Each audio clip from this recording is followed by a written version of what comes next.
What's going on, everybody? James is here, your favorite nomadic urban survivor, back with another edition.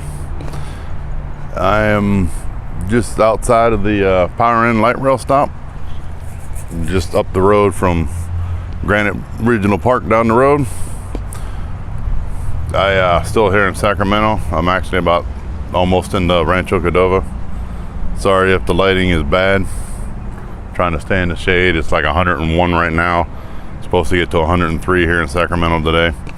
But I started making a weaving jig. You can see I got my little pattern already started here, and these are just messing around. I was just getting rid of the extra cord. But essentially, let me bring this in real close.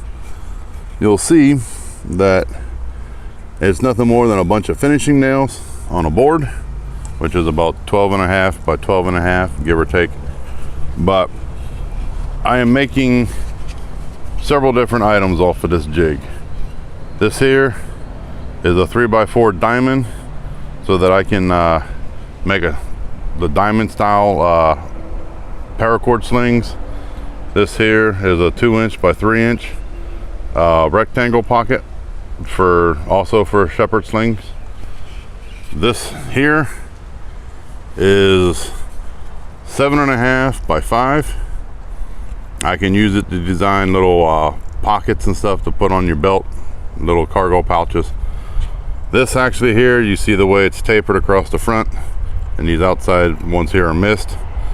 I'm doing that because I am making a couple of belt pouches for a couple little tins, kind of like Altoid tins. I got one currently made up. It's a fishing kit. This one here is my fire kit, but I plan on putting these ferro rod here. They got a couple of holes in them. See if I can let me put this down. But the ferro rod has a couple of holes in there. I believe I got these off of Amazon from a company called Type 3 Paracord products. It's nothing more than ferro rod with a couple of holes drilled in it. I don't know if you can see the little holes there. There you go. But I can slide the paracord through there, my ferro rod, and this here is my striker. It's actually been shredded down or shaved down. Let me put the fire rod away. But it'll one thing you don't need to do is drop your ferro rod. But this, my striker, looks like they took a really big washer and kind of ground it down there at the end, so it looks kind of like a knife. You can see it's kind of flat there. It's got a little serrated edge right here, and that will actually, similar to the serrated edge here on my survival bracelet, it will catch the ferro rod there, and it will, let me see if I can do this.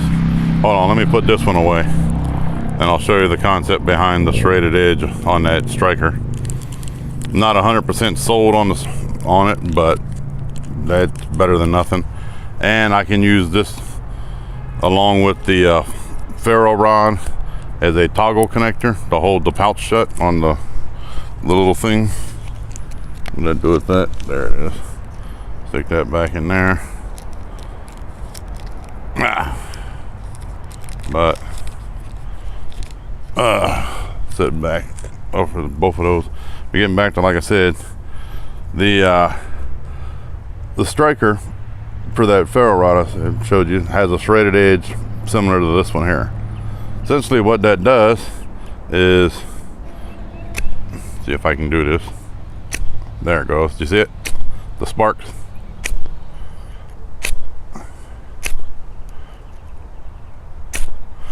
Fire bugging, I guess. But yeah, that's the same concept. The shredded edge on that one will do the same thing. Just catch it and throw it a spark and give it a little more of an edge to catch your striker. But essentially this like I said, I'm gonna use this as the closure, and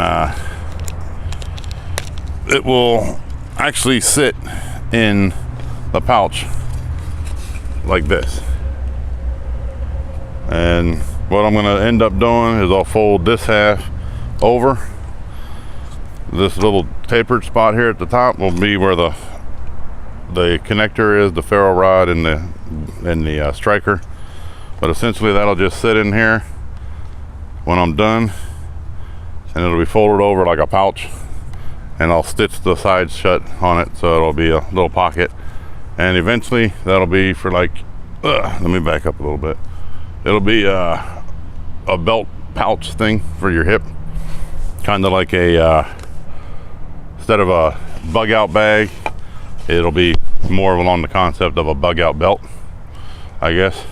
It just won't have shelter. But this right here is only about 40 feet of paracord. That's nowhere near enough what I'm going to do with this.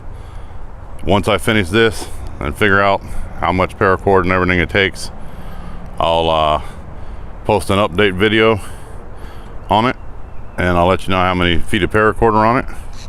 And there's a chance that maybe later I may even do a video showing how to do the weave. So it's nothing more than a basic finger weave, but trying to do something that big without a jig is just going to be more hassle than it's worth. So as always, like, comment, subscribe, and share. Happy trails, be safe. I will see you down the road. Peace.